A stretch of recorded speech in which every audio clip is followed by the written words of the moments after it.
It's not life that sucks. It's not that there is something wrong with you. Everything is fine with you. And life on itself, it's just life. It is what it is. It is a life full of things. Some of it we are conscious of, most of it we are unconscious of. Same thing is with ourselves, with you, with me, and everyone else. We are really conscious of a little bit of ourselves. And what I would love from you to keep in mind from now on, it is that you have to choose whether you want to see this life as benevolent, whole thing where you are living, interacting, and experiencing things in this life, or if you want to see it and deal with it as it is hostile, aggressive, bad, and wrong with you. This is a choice that you get to do for yourself. Nobody else can do it for you. Nothing outside of you is going to ever come and show you that. It's up to you to find evidence of one or the other, because you are going to find both. And the most important thing that I want to remind you of is that you do have the power to choose. You do have the power to choose whether you want to respond to whatever happens in your life or react to it. Both of the things are up to you. It's your responsibility. And I want you to become aware of your place and your important role in this life to make the decision for yourself, for what you want to do in this life, what you want to have in it, how you want to see it, what relationship you want to build with it. If you want to see it as benevolent and interact with it in a healthy way where you communicate openly, when you express your needs, you express your desires, you speak up for yourself, or you want to be feeling wrong, feeling like you are not in the right place, like you are inappropriate or disconnected, like you are not worthy of having this life and these experiences in your own terms. I want also to remind you, my dear friend, you do have allies in this life. It's just that you haven't been taught up until this moment, and nobody maybe told you that you do have all the tools you need. It's just about becoming aware of them, recognizing them, and relearning to use them at your favor, to relearn how to use them in the best way, the way they are meant to be, not as mechanisms to defend yourself, to shut down yourself, or to hide, but mechanisms to explore yourself, to rebuild yourself, to uncover all the hidden self-limiting beliefs that you have been letting run the show of your life, and just start unpacking them. And this is with only one tool that you have, and it's your emotional intelligence. Believe me, this is something that helped me a lot in my life. At the beginning of my life, I didn't even know, why do I feel emotions? Why do we have bad emotions or positive emotions? I was just slave of them. I was succumbing to them and just being hidden by the waves and suffering from them and falling apart each and every time where I had any situation external to me, and I felt like I had to react to it because I probably was seeing life as hostile. I probably used to be afraid of people and afraid of dealing with things, and I used to make a big deal of anything that happened. I still do sometimes right now, but it's a work in progress. But what I can tell you about emotions is that they are going to be your tool to understand where is the belief that you have about anything? Where is the meaning and what is the meaning that you are giving to anything in your life to make you feel bad or good? You need to understand this. Everything, every circumstance, every situation, every person that you interact with in per se is just what it is. It is neutral. It have no sense and no meaning. It's just something that is happening. And do you know who have the power to make a meaning of it and to let it in our life and let it in our mind and our emotions? It's you. It's all on you. Here's what I mean. For example, if I am staying in a bad relationship and I'm not feeling good, I believe that I am unworthy of a better relationship. I do not deserve to be treated well. I do not know what does it look like to be in a healthy relationship. I will stay in that relationship. But thankfully, life has its own way to guide us. Sometimes we don't get the information and become aware and accept and acknowledge things the easy way. just by somebody coming in our life and telling us, listen, this relationship is not good for you. It's not serving you, and you are hurt and you deserve better. It doesn't happen this way, unfortunately. And even if we have those people that come to us and tell us those things, we don't take them seriously. We just listen to them, maybe on the surface understand them, but we never let them sink in ourselves and use them as tools to remove those beliefs we used to have and put a new belief. We do not just let those limiting beliefs hold us, manipulate us, and dictate how we are gonna move on in our life. Sometimes life, as I said, is gonna use her own unique way to take us to that realization. And most of the time, it is the hard way, meaning sometimes we suffer. It's as if we are pushing ourselves to the limit where we can take it any further, where we say, enough, that's enough, I don't want this anymore. And let's take back this example of the relationship. I put myself on that situation that I'm not feeling bad. And a lot of circumstances happen, a lot of words are said, a lot of things are done. And I feel more and more uncomfortable, more and more sad, more and more frustrated, more and more angry, more and more guilty or ashamed. And a lot of negative emotions and feelings rise up. A lot behind those negative feelings and emotions lies also a story with a meaning, because we human, we are a meaning seeker. We do love to give meaning to anything, to ourselves, to life, to relations, to anything around us. Without meaning, we cannot move forward in anything and relate to it. This is our way to experience life. This is our way to live it. And the way of life of punching us on the face until we really can take it no more is a way to wake us up.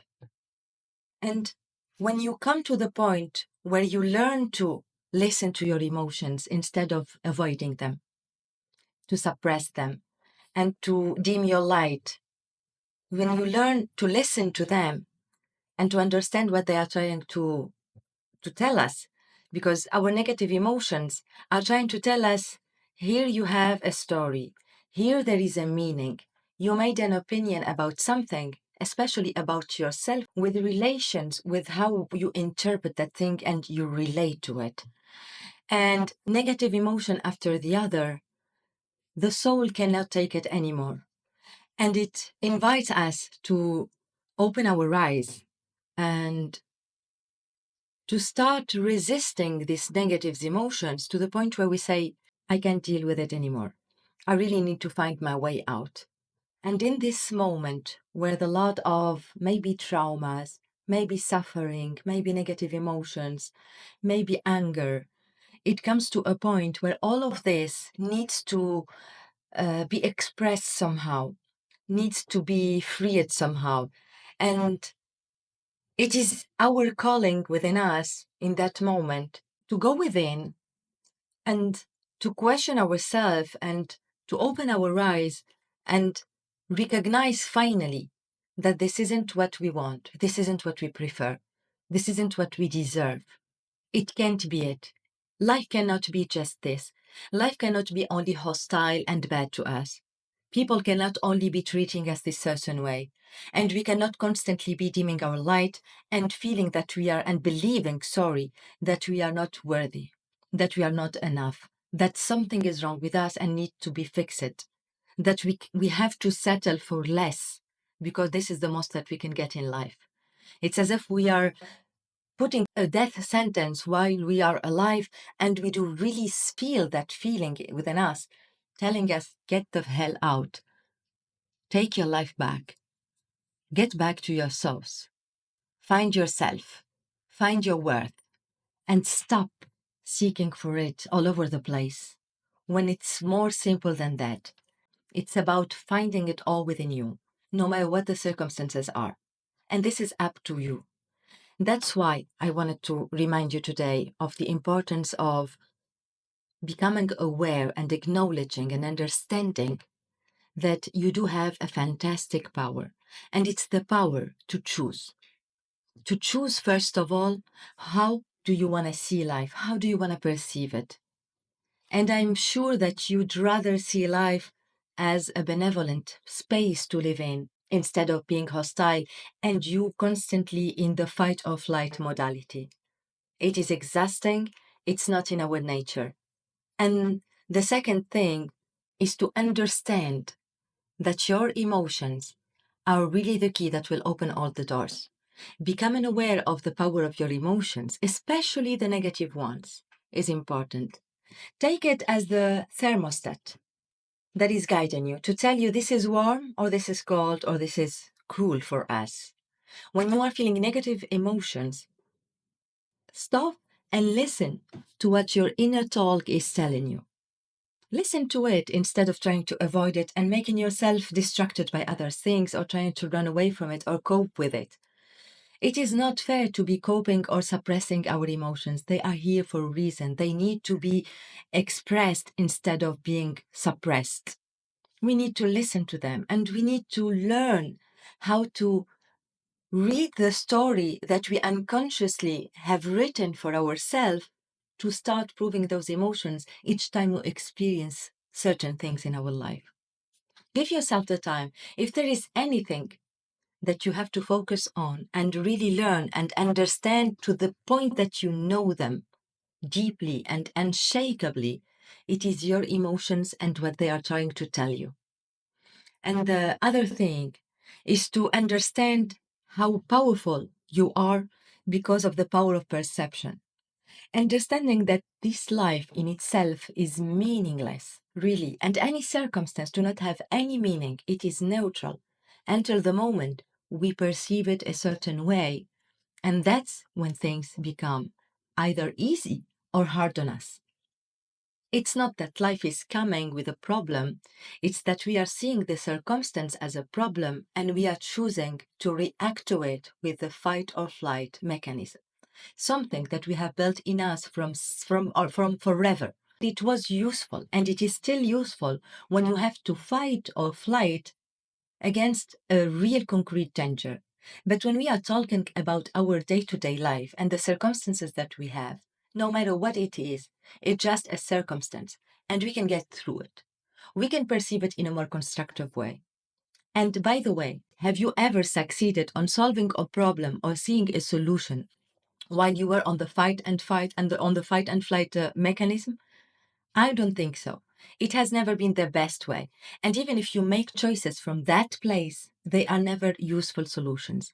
They are solutions made without clarity. And when the time passes and we realize and we stay with ourselves in our calm way, and we realize that the situation wasn't that a big deal, and we start seeing the obvious solutions that were there, and we say, I should have done better and I could have done better. It's because actually, when we are calm, that is when we can face a problem in a good attitude, the right attitude to see it as a challenge, to see it as a situation, and what meaning am I going to give it? Do I want to deal with it? And what is my outcome from it? What do I want out from this? Do I want to grow? Do I want to learn? Do I want to succeed? Do I want to improve, or do I want to fight and be right and have the last word and final and be the hero of the situation?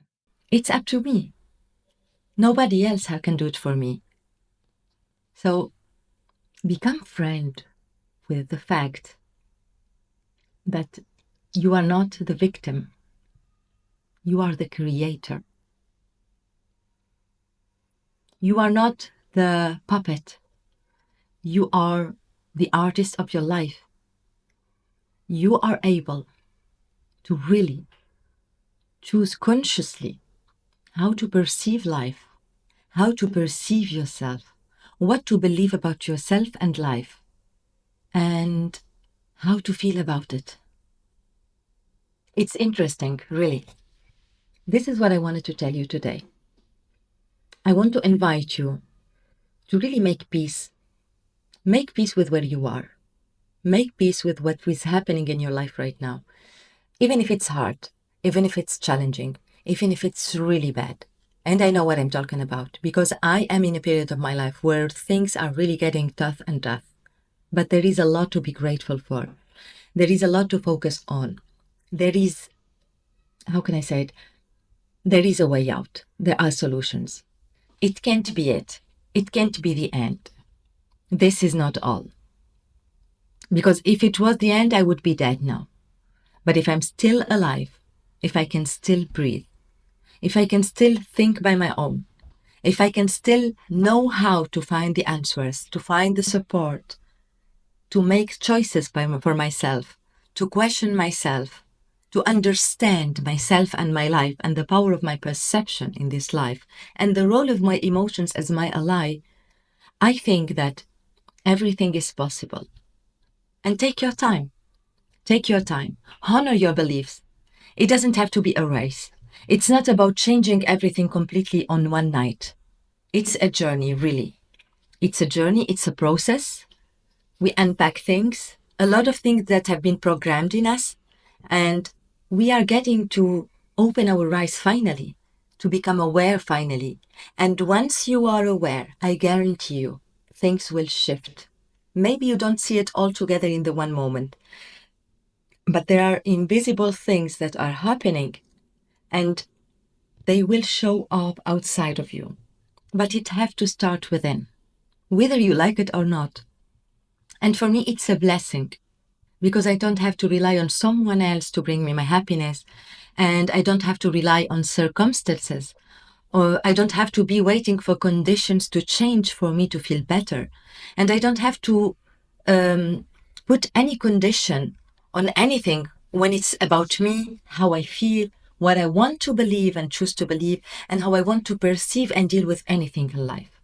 Because everything in life is a relation. And the first relation we need to really work on is our relation with ourselves. So if I want to improve my life outside, I really get to improve myself, to know myself, to find a place, the right balance where I can be myself freely and apologetically while improving myself to become my better version. But it's my choice. Who do I feel I am honestly? It's not about my job or my name or my age or my gender or my career or any of that. But who am I truly, authentically, when nobody's watching? Who am I when I am sitting with myself in my bedroom? Who am I when I'm crying or when I'm smiling, when I'm dancing like nobody's watching? Who am I when I'm really speaking from my heart, from passion? I'm not filtering what I'm saying because I feel passionate about it. I feel that it's right for me, that it's good. And I am sure that I am sharing it with the universe. And it's a good energy, a good vibe. And that's what I want to maintain in my life. That's what I want to share with others. This is how I want to relate with the world. This is how I want to interact with others. I don't want to be in the circle of judging each other, of giving my opinion about each other, of picking up on irrelevant things that really do not give any meaning to my life. I would love to live this life like it's the last minute of my life. I want to focus when I'm conversing with someone. I would ask myself if I had just 1 or 2 minutes before I leave this earth, how would I say it? How would I do it? How would I convey it? And I agree with you. It's not easy every day. It's not something that we can do every day.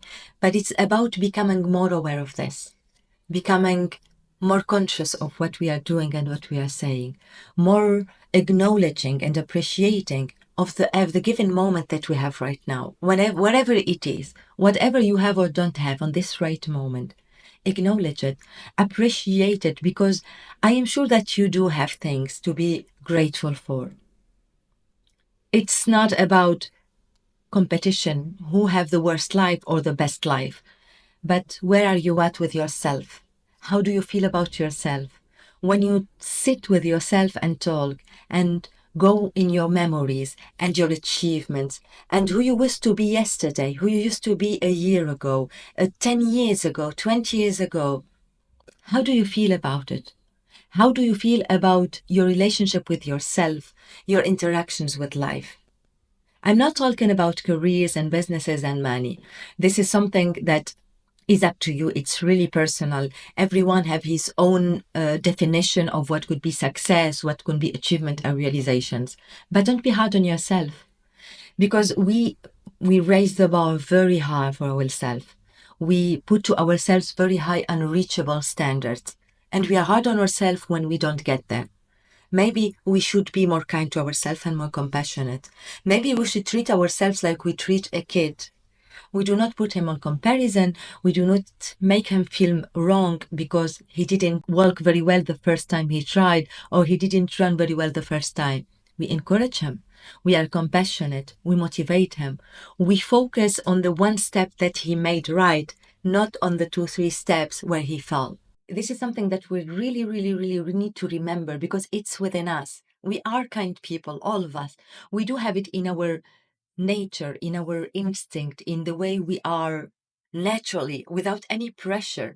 I am sure, I bet you, everyone, even the most evil person in the world, if it finds herself in a situation of calm, of peace, where she don't have to fight against something, to prove herself against something, to be in competition against anyone, a moment where she feel really just appreciated for who she is, seen, heard, accepted and understood, not judged, not undervalued or overvalued. If someone is really seen for who he is, as a human being, as a whole person, it's not something or an identity or a label.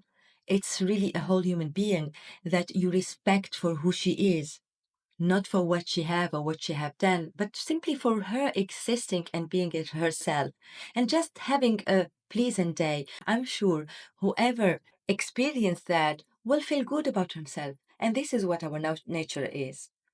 So I invite you to really, from today, commit to giving yourself the grace when things don't go your way, when you say the wrong thing or you do the wrong thing, and to love yourself unconditionally. Be okay with not having it all figured out, with not having all the answers to all the questions. Make it okay to sometimes make mistakes, and maybe work on your definitions. Maybe define mistakes as a learning curve, not as something bad and it's the end of the road. It's all about your definitions, and it's up to you. That's what I'm asking you today.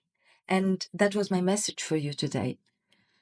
I really hope it can touch you and it can give you some love, affection, and compassion, because I see you, I love you, I care about you, and I can't wait to see you. Take care of yourself. Much love.